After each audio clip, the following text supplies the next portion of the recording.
આજના પદાધિકારી પ્રશિક્ષણ સમિતિમાં અહીં મંચસ્થ ઉપસ્થિત તમામ મહાનુભાવો અને ગુજરાતના જુદા જુદા વિસ્તારોમાંથી પધારેલા લોકસભા, વિધાનસભા, જિલ્લાના અને તમામ ઇન્ચાર્જ મિત્રો, સાથે સાથે તાલુકા જિલ્લા પંચાયતના પ્રભારીશ્રીઓ, આપણા આગળના વક્તાઓએ પ્રશિક્ષણ શિબિરને લઈને ઘણી સારી માહિતીઓ પણ આપી છે. પાર્ટીનો ઉદ્ભવ કઈ રીતે થયો અને પાર્ટી કઈ રીતના આગળ વધી રહી છે એ બાબતે પણ ઘણી તંદુરસ્ત ચર્ચા અહીંયા થઈ છે. ત્યારે હું વધારે વાત નહીં કરીશ, માત્ર 10 મિનિટ તમારી હું લઈશ. ત્યારે બધા જ મિત્રોને મારી નમ્ર વિનંતી છે કે જે પણ વાત હું મૂકીશ એને 10 મિનિટમાં તમારું ધ્યાન એકદમ મારી તરફ હોય અને તમે બધા શાંતિથી સાંભળો અને શક્ય બને તો નોટ અને પેન સાથે નોટ કરો, એવી તમામ મિત્રોને મારે નમ્ર વિનંતી છે. સાથીઓ, હમણાં 3 મહિના બાદ મહાનગરપાલિકા, નગરપાલિકાઓ, તાલુકા પંચાયતો અને જિલ્લા પંચાયતોની ચૂંટણીઓ આવી રહી છે. અને આજની શિબિરમાં તમે કોઈ જે લોકો સામે બેઠા છો એ કેટલાક લોકો વિધાનસભાના પ્રભારીઓ છો, કેટલાક વિધાનસભાના સહપ્રભારીઓ છો, કેટલાક મહાનગરપાલિકાના વોર્ડના પ્રભારીઓ છો, કેટલાક નગરપાલિકાના વોર્ડના પ્રભારીઓ છો અને કેટલાક જિલ્લા પંચાયતના પ્રભારી અને સહપ્રભારી છો. એટલે પાર્ટીના પાયાના અને મહત્વના લોકો છો. ત્યારે સાથીઓ, આ ચૂંટણી પહેલા આપણે જોયું કે જ્યારે પણ મતદાર યાદીની સુધારણા થતી હતી ત્યારે બૂથના બીએલઓ ગામમાં આવીને જે વ્યક્તિ સ્થળાંતર કર્યું હોય, જે વ્યક્તિ મૃત્યુ પામ્યા હોય કે જે વ્યક્તિ પરણીને ગામમાં આવ્યા હોય કે 18 વર્ષના પુખ્ત વયના થયા હોય એનું નામ રૂટિન પ્રમાણે કાયમ રદ થાય અને ઉમેરો કરતા હતા. દર 3 મહિને એ ચૂંટણીની ઝુંબેશના ભાગરૂપે રૂટિન મતદાર યાદીની સુધારણાઓ થતી હતી. ગઈકાલે પણ મેં કીધું એ રીતના આજે પણ તમને કેમ છું કે ભારતના ચૂંટણી પંચ દ્વારા હમણાં સમગ્ર ગુજરાતમાં, એટલે કે ગુજરાતના 5,08,39,000 મતદાતાઓ છે, એ તમામે તમામ મતદાતાઓના ઘરે ઘરે બીએલઓ આવીને તમારા નવા ફોર્મ ભરવાના છે અને નવા ફોર્મ ભરીને આખી નવી મતદાર યાદી તૈયાર થવાની છે. અને જે એસઆઈઆર ની મતદાર યાદી તૈયાર થવાની છે એના પર જ આવનારા દિવસોમાં ઉમેદવારો પણ ફોર્મ ભરી શકશે અને મતદારો પણ મતદાન નાખી શકે છે. એસઆઈઆર એટલે શું? એસઆઈઆર એટલે સ્પેશિયલ ઇન્ટેન્સિવ રિવિઝન, એટલે કે ખાસ સઘન સુધારણા. કોની સુધારણા? તો મતદાર યાદીની સુધારણા. આ ખૂબ જ ગંભીર બાબત છે. જો આ મતદાનની સુધારણા આવતીકાલથી, એટલે કે 4 નવેમ્બરથી 4 ડિસેમ્બર 2025 સુધી ચાલવાની છે. અને આ દરમિયાન જે બૂથના બીએલઓ હશે, પ્રાથમિક તબક્કે આપણા વિસ્તારમાં બૂથના બીએલઓ એ પ્રાથમિક શાળાના શિક્ષક હોય છે, સરકારી શાળાના શિક્ષકને જવાબદારી આપવામાં આવે છે. ત્યારે આ બીએલઓ ઘરે ઘરે ફરશે અને ઘરે ઘરે જઈને જે લોકો હાજર હશે એનું ફોર્મ ભરશે અને એની જે માહિતી છે આગળ ગોપાલભાઈ અને બીજા સાથીઓ તમને તમામ માહિતીઓ આપશે. પણ એ બીએલઓ ફોર્મ ભરશે અને જે યાદી, ડ્રાફ્ટની યાદી તૈયાર થશે એ જ આવનારા દિવસોમાં ફાઇનલ હશે. એટલે એસઆઈઆર ની બાબતોમાં જે કંઈ અહીંથી માહિતી મળે તમામ સાથીઓ એમાં ગંભીરતા લે. અને 1 મહિનો આપણા પર છે.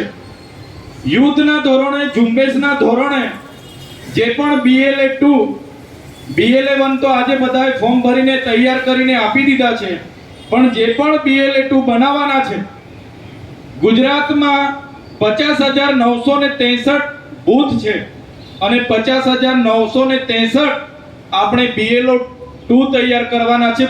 બૂથ લેવલ એજન્ટ BLA 2 એ આપણે બધાએ તૈયાર કરવાના છે. ત્યારે સાથીઓ, એમાં કોઈ ગભરાવાની જરૂર નથી. આપણી પાસે જે જિલ્લા પંચાયત, તાલુકા પંચાયત, નગરપાલિકા અને મહાનગરપાલિકાના પ્રભારીઓના નામો આવ્યા છે એ જ આપણે 10,000 થઈ જઈએ છીએ. એક વ્યક્તિ બીજા 4 બૂથ લેવલના એજન્ટ તૈયાર કરશે એટલે આપણે 50,963 એજન્ટ થોડા દિવસોમાં તૈયાર થઈ જશે. એમાં કોઈ ગભરાવાની જરૂર નથી. ત્યારે આ SIR ની આખી બાબતો આગળ પણ તમને સમજાવવામાં આવશે, પણ એમાં ખૂબ જ ગંભીરતાથી આપણે ધ્યાન રાખવાનું છે. જરા પણ તમારી નજર ચૂકી તો જે BLO છે એના પર ભારતીય જનતા પાર્ટીના કેટલાક નેતાઓનો પ્રભાવ હશે અને ભાજપના લોકોના કહેવા પ્રમાણે એમના મતદાતાઓ હશે એમના ફોર્મ ભરી લેશે અને જે આમ આદમી પાર્ટીના મતદાતાઓ હશે એના ફોર્મ ભરશે નહીં અને એ લોકો પોતાનો મતદાનથી વંચિત રહી જશે. એટલા માટે જો 10% લોકો બી મતદાનથી વંચિત થઈ જાય તો 10% એટલે 70 લાખ લોકોને અસર થાય અને એમાં સૌથી વધારે નુકસાન આવનારી ચૂંટણીઓમાં તમને ને અમને થવાનું છે. સાથીઓ, આ રહી SIR ની વાત. આ SIR ની દરમિયાન કોઈ નાના ગામોમાં બૂથ મતદાન મથક ના હોય અને બીજા 2 કિલોમીટર કે 5 કિલોમીટર મતદાન કરવા જતા હોય એવા ગામના આગેવાનોએ પણ પોતાના ગામમાં મતદાનનું બૂથ ઊભું કરે સરકાર એના માટે અરજીઓ આપી દેવાની છે. અને આ BLO જે SIR ની પ્રક્રિયામાં BLO સાથે આપણે BLA તરીકે આપણા એજન્ટો એક એક ગામ, એક એક બૂથ, એક એક નગર, એક એક મહોલ્લામાં સાથે રહીને આપણો મતદાતા જે સંવિધાનમાં એને 326 અધિનિયમ અંતર્ગત જે અધિકાર મળ્યો છે પુખ્ત વયના તમામ નાગરિકો મતદાન કરી શકે એનાથી કોઈ વંચિત ન રહી જાય એવા મત રક્ષક બનીને આપણે બધાએ કામગીરી કરવાની છે. બીજી એક ટૂંકી વાત હું તમારી વચ્ચે મૂકું કે આજે બધી ચર્ચાઓ થઈ છે કે આવનારી ચૂંટણીઓ આપણે જીતવાની છે, આવનારી જિલ્લા પંચાયતો જીતવાની છે, તાલુકા પંચાયતો જીતવાની છે, નગરપાલિકાઓ જીતવાની છે, મહાનગરપાલિકાઓ જીતવાની છે. ત્યારે સાથીઓ, એ જીતવા માટે તમારે મન મક્કમ બનાવવું પડશે. એના માટે જે લોકો લડવા માટે તૈયાર છે, જેમને તાલુકા પંચાયતો લડવાની છે, જિલ્લા પંચાયતો લડવાની છે અને જે લોકો મહાનગરપાલિકા કે નગરપાલિકા લડવાના છે, માત્ર આપણી પાસે 3 મહિના છે. કોઈ વ્યક્તિ પોલીસની ભરતીની તૈયાર કરે, તલાટીની ભરતીની તૈયારી કરે, ગ્રામ સેવકની ભરતીની તૈયાર કરે, મામલતદારની તૈયારી કરે કે PSI ની તૈયારી કરે તો એને 3 વર્ષ મહેનત કરે ત્યારે ગુજરાત ગૌણ સેવા પસંદગી મંડળમાં સિલેક્ટ થાય છે, ત્યારે એને નોકરી મળે છે. ત્યારે જો તમારે તાલુકા પંચાયતના પ્રમુખ બનવું હોય, જો તમારે જિલ્લા પંચાયતના પ્રમુખ બનવું હોય, નગરપાલિકાના પ્રમુખ બનવું હોય કે તમારે મેયર બનવું હોય તો તમારી પાસે 3 મહિના છે. તમે ગાંડા બનીને એક મેદાનમાં ઉતરી જાઓ, તમારી જિલ્લા પંચાયત, તાલુકા પંચાયત અને નગરપાલિકા બનશે ને બનશે. લોકો ભારતીય જનતા પાર્ટી સામે ખૂબ આક્રોશ છે લોકોમાં, પણ લોકોને મજબૂત વિકલ્પ નથી મળતો. એ વિકલ્પ આપણે આપવાનો છે. આપણા મહારથીઓ આપણને માર્ગદર્શન આપશે એ પ્રકારે 3 મહિના આપણે મહેનત કરવાની છે. તમે એકવાર જિલ્લા પંચાયતના પ્રમુખ બની જાઓ. જિલ્લા પંચાયતના પ્રમુખ એટલે રાજ્ય કક્ષાના મંત્રી સમકક્ષ હોદ્દો આવે. એ જિલ્લા પંચાયતના પ્રમુખને સરકારી ગાડી મળે, બંગલો મળે, તમામ ટ્રાવેલિંગ એલાઉન્સ મળે, TADA મળે અને ગ્રાન્ટ આવે. ગ્રાન્ટના અધ્યક્ષ પોતે હોય, DDO તો એમના સેક્રેટરી હોય, સભ્ય સચિવ હોય. એમાં એટલી બધી ગ્રાન્ટ આવે કે તમારી જિલ્લા પંચાયત અને તાલુકા પંચાયત આપણી જો એકવાર બની ગઈ, ભલે એ લોકોની કેન્દ્ર સરકાર હશે કે રાજ્ય સરકાર હશે, 50% સરકાર ગુજરાતમાં પછી આમ આદમી પાર્ટીની ચાલશે. રાજ્ય સરકાર ગ્રાન્ટ ફાળવી દે, કેન્દ્ર સરકાર બજેટ ફાળવી દે, પણ એનું અમલીકરણ જિલ્લા પંચાયત અને તાલુકા પંચાયતમાંથી થાય છે. એનું અમલીકરણ મહાનગરપાલિકા અને નગરપાલિકામાંથી થાય છે. એ સ્થાનિક સ્વરાજની ચૂંટણીઓમાં જો આપણે કબજે કરી લીધું તો આ ભારતીય જનતા પાર્ટીની અડધી કમર ત્યાં તૂટી જવાની છે.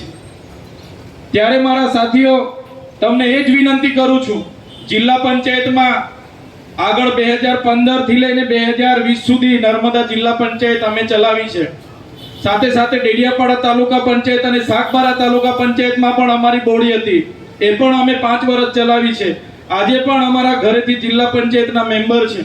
તમે એકવાર જિલ્લા પંચાયતના સભ્ય બનો એટલે તમારી પાસે નાણાં પંચની ગ્રાન્ટ આવે, તમારી પાસે રેતી રોયલ્ટીની ગ્રાન્ટ આવે, તમારી પાસે ગુજરાત પેટર્નની ગ્રાન્ટ આવે, વિવેકાધીન 15%ની ગ્રાન્ટ આવે, એટીવીટીની ગ્રાન્ટ આવે, વિકાસશીલની ગ્રાન્ટ આવે અને કેટલી જાતની ગ્રાન્ટ આવે. તમે આવાસ કરી શકો, તમે રોડ રસ્તા આપણા લોકોના બનાવી શકો, પીવાના પાણીની સુવિધા આપી શકો, ગટર લાઈનની વ્યવસ્થા કરી શકો, તમારા નામના બાકડા મૂકી શકો અને તમે ધારો તે કામ તમે જિલ્લા પંચાયતના સભ્ય તરીકે કરી શકો છો.